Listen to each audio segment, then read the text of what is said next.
I'm Katie Barr, and this is Boca Matters. They say charity begins at home, and if that's true, Boca Raton is lucky that Neil Saffer calls Boca Raton his home. If there's a charity auction going on, you can be sure Neil and his team are running the show. Joining us today is the Master of Ceremonies himself, Neil Saffer. Hey, Neil, so great to see you today. And great to see you, Katie. Happy holidays, and to you and all your friends out there at Boca First. Oh, thank you, Neil. You know, you're very well known in this town, but there could be some of our viewers that are not familiar with what you do and who you are. So can you give us a little background information? Certainly. So for the last 32 years, my wife and I have conducted major charity and benefit auctions all over Boca Raton, Palm Beach County, South Florida, and the United States. We've done events in New York, Chicago, Atlanta, Toronto, and Cabo San Lucas, Mexico. I think the last count, we did 3,847 live charity events and raised just north of $350 million. That's amazing. That's incredible, Neil. Um, well, so when COVID-19 hit, that must have like thrown a loop in your in the works of your process. So how did you cope with that? COVID-19, what's that? Haven't heard of it. So so it certainly did throw a loop. This year, 2020, we had the probably our best year ever as far as fundraising for our charities. January, February, and the beginning of March were incredible. March 1st, we did a $1 million event with our friends at Boca West and Jay Leno, benefiting 25 local children's charities. March the 6th, we were at the Breakers for our friends at Place of Hope. 800 people sold out, just an incredible event. And then March 7th, we were at the Norton Museum for the Arc of Palm Beach. And then the next week, the world shut down. Started getting calls from all our friends, our clients, the organizations we've worked with for 20 plus years, going, what are we going to do? How are we going to keep the doors open? How are we going to feed the hungry or home the homeless or shelter foster kids, everything? And no one in our industry had any idea what to do. I'm fairly close to probably the top 10 auctioneers fundraisers in the country. I wrote the curriculum for the National Auctioneers Association about 10 years ago for the benefit auction specialist designation, and nobody knew what to do. So Tricia, myself, and a few other auctioneers around the country started interfacing with production companies, software companies, and trying to figure out how to do engaging, successful virtual fundraisers to help the organizations we love and partner with. Yeah, and I know I've been to auctions where you obviously are the master of ceremonies, and it's so important for you to interact with the audience. You know, your personality, the way you engage with everyone. How is that? What's happened with Zoom? I mean, how have you managed that? So it's not Zoom. There's a myriad of tools it takes to put this on. And again, took months and months in the learning process. It is quite different though than a live auction. There's nothing better than a live auction. There's nothing better than a room full of people, social interaction, an open bar, great food, and Right. And me jumping out into the audience off the stage, Trisha up there spotting bids, and just interacting with the people. It allows me to do my version of stand-up, and I love it. And we raise money, but this is a lot different. My friend Bob Arushin, the 19-time Emmy Award-winning TV producer, calls it looking into the belly of the beast. It's just me and a camera and and a whole bunch of equipment. My friend Robert Lentoski from Lead Production Group, along with Bob and a couple other guys, have figured out how to engage this virtual audience as good as possible in these times. And we do that with a combination of pre-produced, pre-edited pieces, live pieces, dynamic software, live chats, every tool that was out there in these various individual pieces. We've figured out how to orchestrate and put together, and we're learning lessons every day.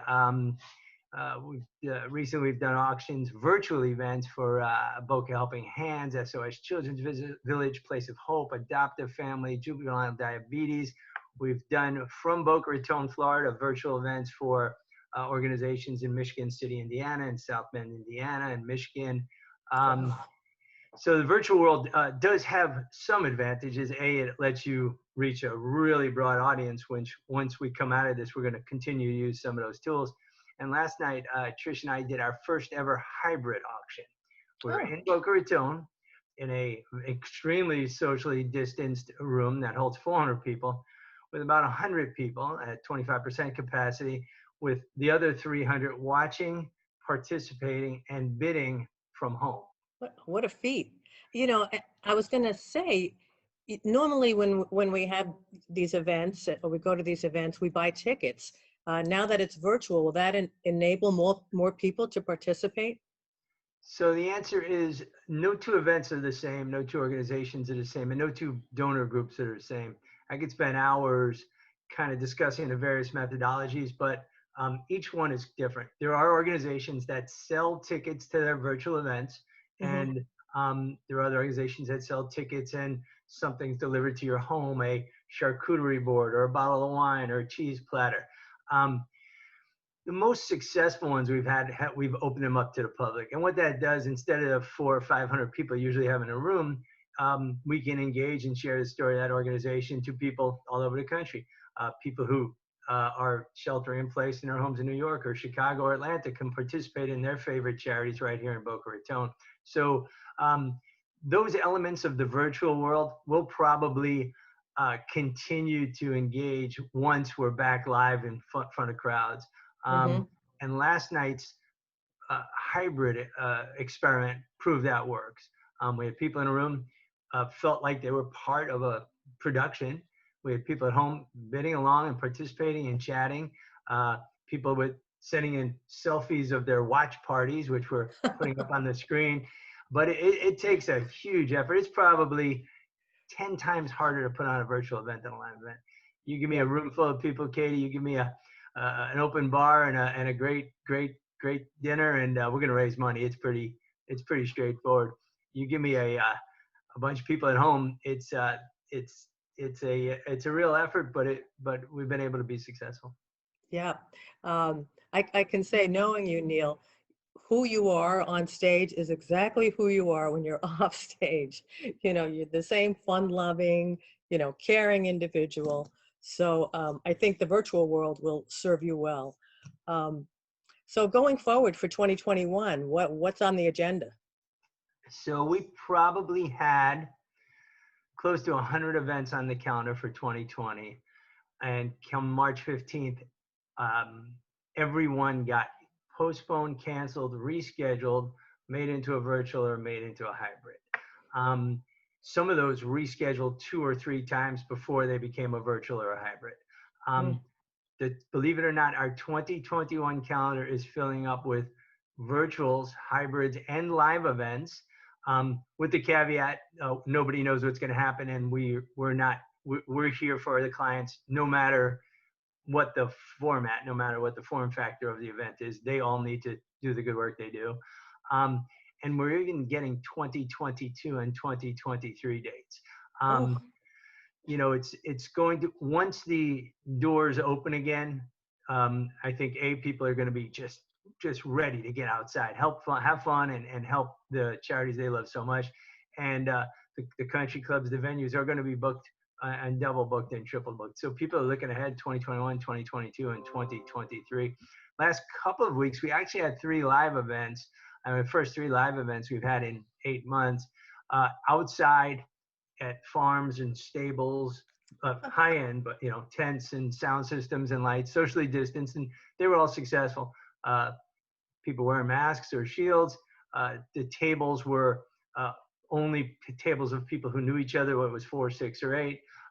But they were quite successful, and we'll probably see some more of that in January, February, March, and then I think come May, June, July, August, we start to see some live events with people who are comfortable, and yet they'll all be hybrids where people at home or wherever their homes are could participate.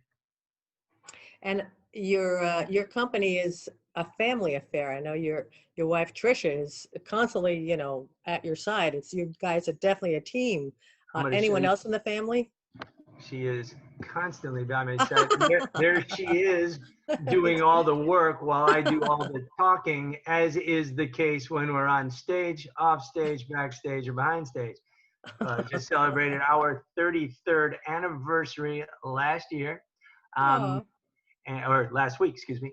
And our team includes my daughter Shayna, my daughter Michaela, um, lots of all of a sudden our team includes lots of friends in the production industry, um, TV producers. Every one of these now, if you've got to look at any of the behind the scenes of any of the ones we've done, there's 4 or 5 men and women sitting behind control boards, cameras. Um, you have one shot, right? So it mm, takes weeks of setting up, rehearsing, scripting, rescripting, editing, um, and understanding all the different components to make it work. I'm sorry to say, I've seen disasters happen because people thought it was easier than it is. We stream these events sometimes to 3, 4, 5, 6 platforms simultaneously, and um, it's bandwidth heavy.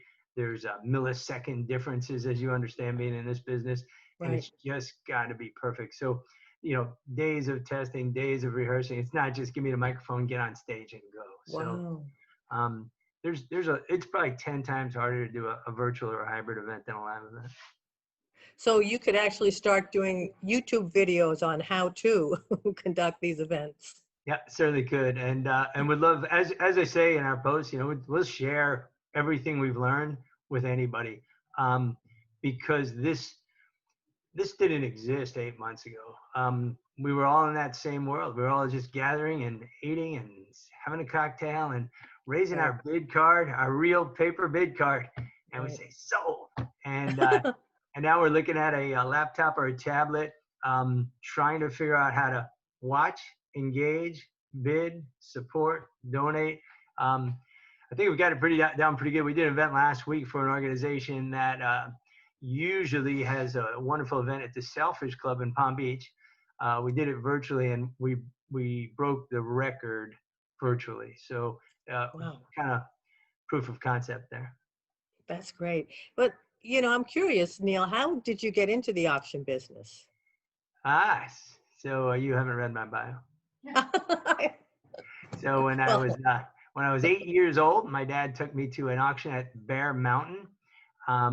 Watched the auctioneer. I bought a painting for $1, and I said that's what I want to do. My wife grew up going to auctions with her dad. Little did I know when we met.